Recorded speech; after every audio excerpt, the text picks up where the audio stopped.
बिहार के लिए नीतीश सरकार का बड़ा फैसला। बिहार में रात 9 बजे से सुबह 5 बजे तक नाइट कर्फ्यू। शिक्षण संस्थान 15 मई तक बंद। स्कूल, कॉलेज, कोचिंग संस्थान तमाम चीज़ों को 15 मई तक बंद कर दिया गया है। यानी कि गर्मी छुट्टी बाद ही हमें स्कूल खुलने की संभावना है। मंदिर, मस्जिद, धर्मस्थलों को भी 15 मई तक बंद रखने का आदेश दिया है। इधर बिहार में पंचायत चुनाव को लेकर ट्रेनिंग की भी प्रक्रिया अब होने जा रही है शुरू। इधर आपको बता दें कि देश में 3.25 लाख तो बिहार में 9,500 मरीज संक्रमित हैं। नमस्कार, मैं आपके साथ हूँ सुनील बॉबी।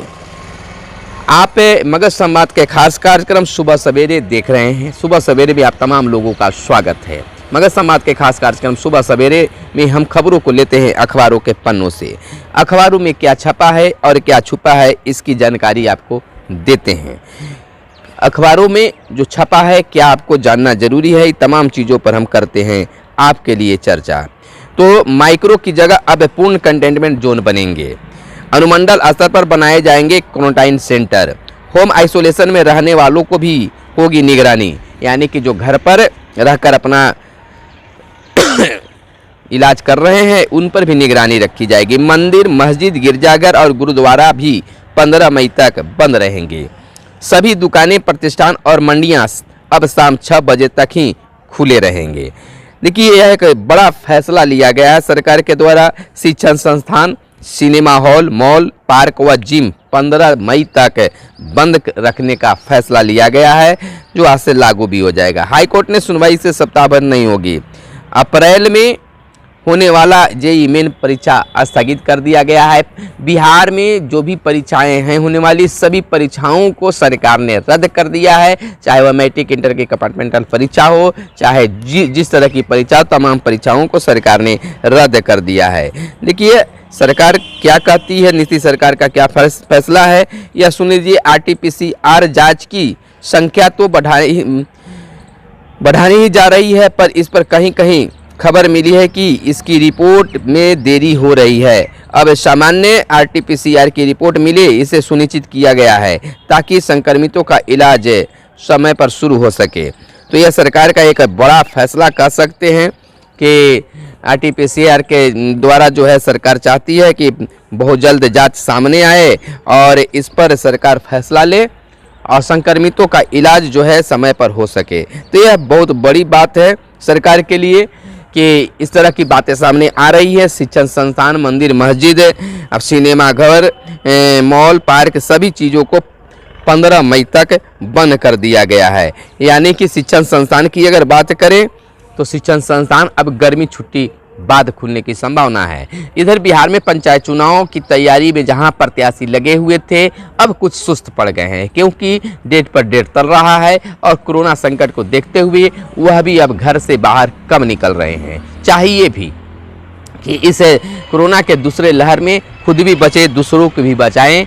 पंचायत चुनाव चाहे किसी प्रकार का चुनाव तो होता रहेगा, जब भी होगा कोई ना कोई जीतेगा, कोई ना कोई हारेगा। फिलहाल राज्य निर्वाचन आयोग के द्वारा कर्मचारियों से की ट्रेनिंग शुरू करने की बात की जा रही है, पत्र निकाले जा रहे हैं, ट्रेनिंग का डेट निश्चित किया गया है। यानी कि सरकार जो है, निर्वाचन आयोग जो है, पंचायत चुनाव कराने के लिए सभी तैयारियों को पूर्ण रखने की बात कर रही है।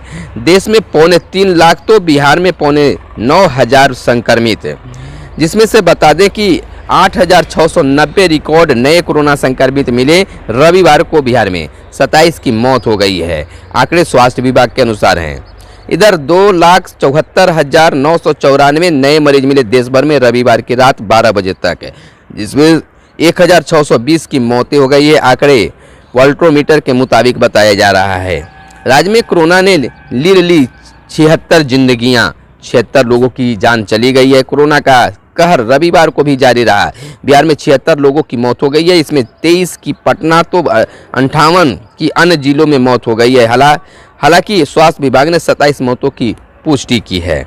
तो इस तरह से देखिए, इतनी मौतें कोरोना से हो रहे हैं कि जलाने तक की भी जगह नहीं मिल पा रहा है। महामारी की दूसरी लहर में रोज तेजी से बढ़ती नए कोरोना संक्रमितों की संख्या का असर अब रिकॉर्ड मौतों के रूप में देखने के लिए मिल रहा है। रविवार रात 12 बजे तक 24 घंटों में देश में 2,74,994 नए संक्रमित मरीज मिले हैं, जबकि 1,620 लोगों की मौत भी हो गई है। बिहार में रिकॉर्ड 8,690 संक्रमित मिले हैं, इसमें सर्वाधिक 2,290 पटना में मिले हैं। वहीं स्वास्थ्य विभाग के मुताबिक 27 लोगों की जानें गई है, यानी कि स्वास्थ्य विभाग कुछ और कर रही है और हकीकत कुछ और है। तो इस तरह की बातें हो रही है। अब बिहार में किसी भी प्रकार की परीक्षा नहीं ली जाएगी, तत्काल स्थगित कर दिया गया है। शादी श्राद्ध में 100 लोग शामिल होंगे। मुख्यमंत्री ने कहा है कि शादी और श्राद्ध कार्यक्रम में 100 लोग तक शामिल हो सकेंगे।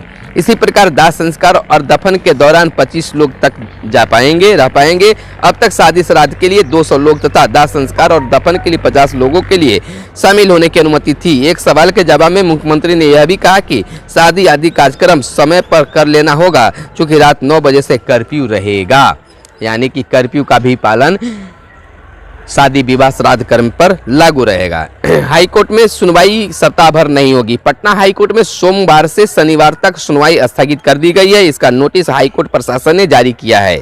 नोटिस के अनुसार सोमवार को सूचीबद्ध केसों पर सुनवाई आगामी शनिवार के बाद होगी। उसी प्रकार मंगलवार को सूचीबद्ध केसों पर सुनवाई के बाद होगी। नोटिस में कहा गया है कि अति महत्वपूर्ण मामलों पर सुनवाई के लिए विशेष कोर्ट गठित किया गया है। इधर शिक्षा विभाग की बातें कर ले तो 15 मई तक तो विद्यालय बंद हैं, लेकिन शिक्षकों की उपस्थिति अनिवार्य है। 33% के अनुसार शिक्षकों की उपस्थिति स्कूल कॉलेजों में होना जरूरी है। लेकिन इधर शिक्षक संघों ने भी आपत्ति दर्ज की है कि दूर दराज जो शिक्षक जाते हैं स्कूल में, उन्हें नज़दीक के स्कूल में ज्वाइन करने का आदेश दिया जाए, उपस्थिति दर्ज करने की आदेश दिया जाए। इधर शिक्षक संघ ने दावा किया है कि 50 के करीब शिक्षक की मौत कोरोना संक्रमण के कारण हुआ है। और वैसे मृत शिक्षकों के आश्रितों के लिए मांग किया है कि 30 लाख अनुग्रह राशि के साथ उनके एक परिजन की नौकरी दी जाए और तत्काल इस पर जांच की जाए। और वैसे शिक्षक जो दूर के स्कूल में जाते हैं, उनके नज़दीक के स्कूल में उपस्थिति दर्ज करने, कार्य करने की बात की गई है। और यह भी कहा गया है कि जो कोरोना वॉरियर्स के रूप में शिक्षक काम कर रहे हैं, उनको कोरोना वॉरियर्स के जो सुविधा मिलता है, शिक्षकों को भी वह सुविधा मिले।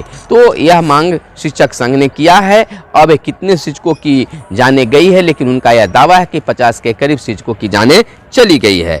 तो इस प्रकार से शिक्षकों की रक्षा की भी मांग सरकार से शिक्षक संघों ने किया है। अप्रैल में होने वाला जेईई मेन परीक्षा जो है उसको स्थगित कर दिया गया है। कोरोना संक्रमण को देखते हुए इस महीने के आखिर में होने जा रही इंजीनियरिंग की प्रवेश परीक्षा जेईई मेंस को स्थगित कर दिया गया है। संशोधित तारीखों की घोषणा बाद में की जाएगी और परीक्षा से कम 15 दिन पहले अभ्यर्थियों को इसकी जानकारी दी जाएगी। केंद्रीय शिक्षा मंत्री रमेश पोखरियाल निशंक साहब ने रविवार को ट्वीट कर परीक्षा स्थगित होने की जानकारी दी। परीक्षाएं 27 से 30 अप्रैल तक होनी थी। तो और इधर बिहार में मैट्रिक और इंटर की जो कंपार्टमेंटल परीक्षा, विशेष परीक्षा होनी थी, उसको भी सरकार ने तत्काल रद्द कर दिया है, स्थगित कर दिया है।